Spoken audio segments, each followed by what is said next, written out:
नमस्ते जी। 10वीं श्रव्य कणिका, दयानंद दिवाकर, लेखक आदित्य मुनि जी, वानप्रस्थ।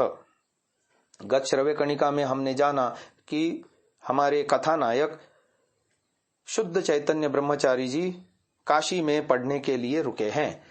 आगे यह वर्णन मिलता है, उसका मन इन विद्याओं को पढ़ने में रमा करता था, किंतु रात्रि को शय्या ग्रहण करने पर योगियों का संधान करने के लिए उसके मन में दूसरे प्रकार के ही भाव जागृत हो जाया करते। कभी कभी उसे विचार आता कि पांडित्य का भार वहन करने से लाभ नहीं है। यदि मृत्यु को जय करने का कार्य ही शेष रह गया तो देश भ्रमण और विद्या ग्रहण उसके लिए व्यर्थ हैं।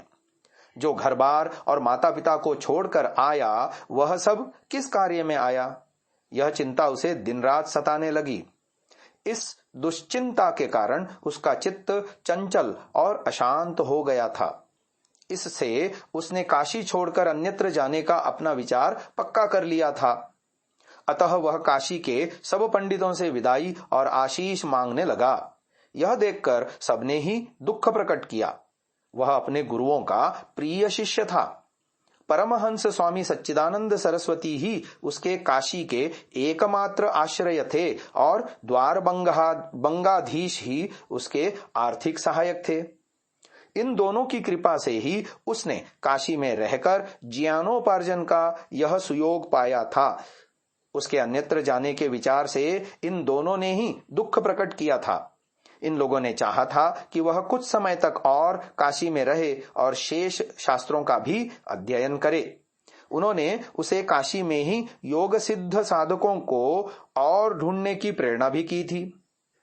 अतः शुद्ध चैतन्य ने काशी छोड़कर अन्यत्र जाने का विचार कुछ समय के लिए त्याग दिया था और उसने अन्य शास्त्रों का अध्ययन आरंभ कर दिया था। उपनिषद पाठ पंडित अच्युतानंद शास्त्री ने उसे 11 प्राचीन और पंडित बलदेव शिरोमणि ने उसे 101 नवीन उपनिषद पढ़ाए थे। स्मृतियों का पाठ पंडित रत्नाकर शिरोमणि से उसने प्राचीन और पंडित महेश चंद्र स्मृति रत्न से उसने नवीन स्मृतियों का अध्ययन किया था।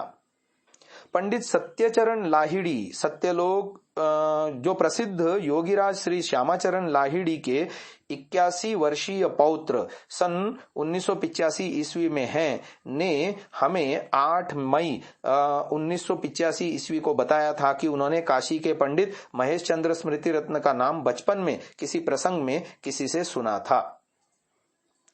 बौद्ध दर्शनों का पाठ भिक्षु तथागत धर्मपाल से उसने महायानी बौद्ध संप्रदाय के माध्यमिक और योगवाद सिद्धांत तथा राहुल भद्रमणि से हीनयान बौद्धिक संप्रदाय के वैभाषिक और सौत्रांतिक के सिद्धांत पढ़े थे। जैन दर्शनों का पाठ साधु युगल किशोर पारेख से ब्रह्मचारी शुद्ध चैतन्य ने दिगंबर जैन संप्रदाय के उमा स्वामीकृत तत्वार्थादिगम सूत्र और श्वेतांबर जैन संप्रदाय के हरिभद्रकृत लोक तत्व निर्णय आदि ग्रंथों का विस्तृत पाठ पढ़ा था। तंत्र शास्त्रों का पाठ तांत्रिक साधु बेताल भैरव बाबाजी ने ब्रह्मचारी शुद्ध चैतन्य को तंत्र शास्त्रों के योग, क्रिया और चर्या को, शैवों के आगम को, शाक्तों के शक्ति तंत्र को, वैष्णवों के विष्णु तंत्र और बौद्ध जैनियों के अवैदिक तंत्र को पढ़ाया था। चार्वाक और बारहस्पत्य दर्शनों का पाठ पंडित विभूति भूषण तर्कवागीश से सर्वदर्शन संग्रह और पंडित क्षेमकरण दर्शन शास्त्री से बृहस्पति और चार्वाक के नास्तिकवाद, संजय के संशयवाद, केश कंबली के जड़वाद, कश्यप के औदासीन्यवाद, गोपाल के अदृष्टवाद और काकुद कात्यायन के पंचभौतिकवाद के पाठ उसने पढ़े थे। मनस्तत्वों का पाठ और अंत में परमहंस सच्चिदानंद स्वामी ने उसे मनस्तत्व विषय पर कपिल के सांख्य प्रवचन सूत्र के ईश्वर कृष्ण की सांख्यकारिका और पतंजलि के योग दर्शन के साधनपाद सूत्रों के व्यवहारिक पाठ पढ़ाए थे। इन सब शास्त्रों के अध्ययन से ब्रह्मचारी शुद्ध चैतन्य के अंदर विभिन्न शास्त्रों के पाठ की प्रबल इच्छा और तुलना आलोचना की रुचि उत्पन्न हो गई थी और उसका चित्त पहले से बहुत शांत हो गया था। काशी के बड़े बड़े विद्वान साधु साधक तपस्वियों के सत्संग से और विभिन्न शास्त्रों की विचारधाराओं से परिचय प्राप्त होने से वह अपने जीवन में बहुत ही धन्य और कृतार्थ अनुभव करने लगा था और उसके हृदय में सिंह सदृश बल आ गया था तथा ज्ञानालोक से चित्त उद्भासित हो गया था। फिर वह काशी के विभिन्न मठ मंदिरों और आश्रम तपोवनों में योग सिद्ध पुरुषों का संधान करने लगा।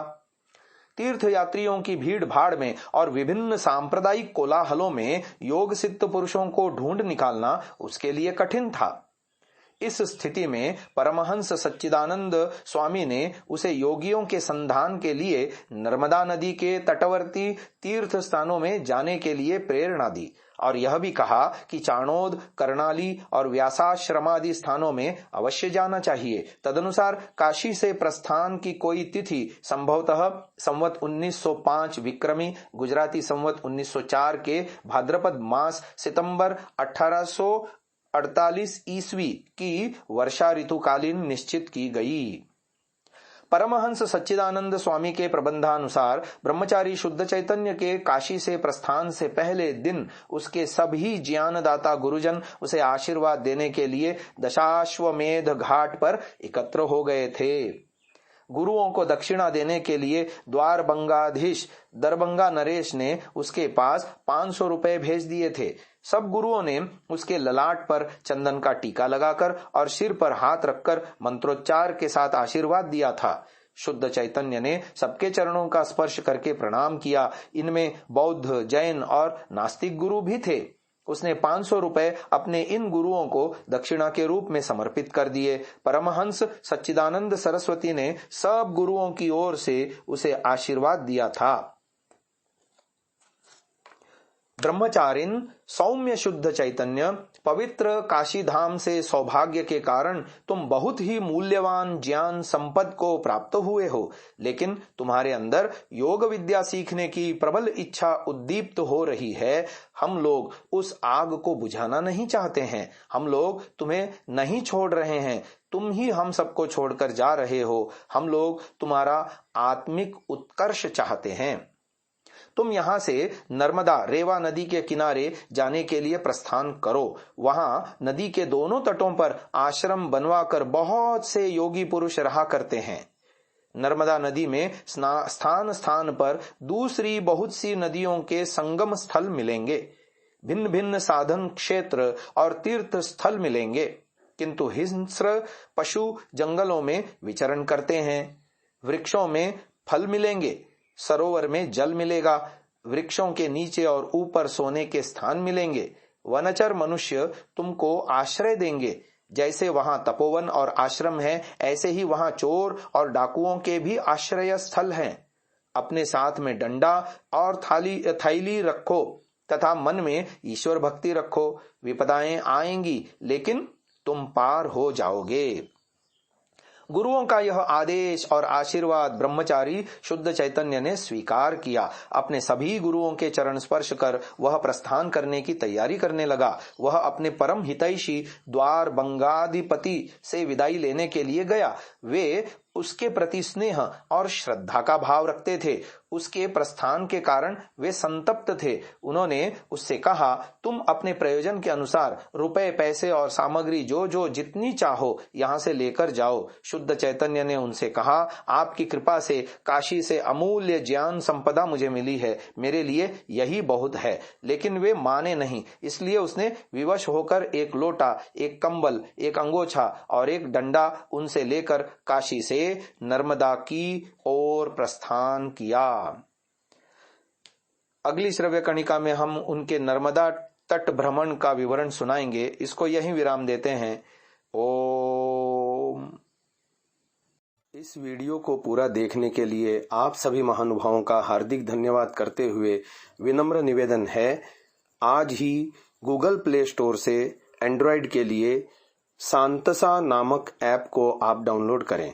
इस ऐप में आपको महर्षि दयानंद, आर्य समाज, देशभक्ति, चरित्र निर्माण, संस्कृत आदि से संबंधित सैकड़ों घंटों का ऑडियो श्रवण करने को मिलेगा।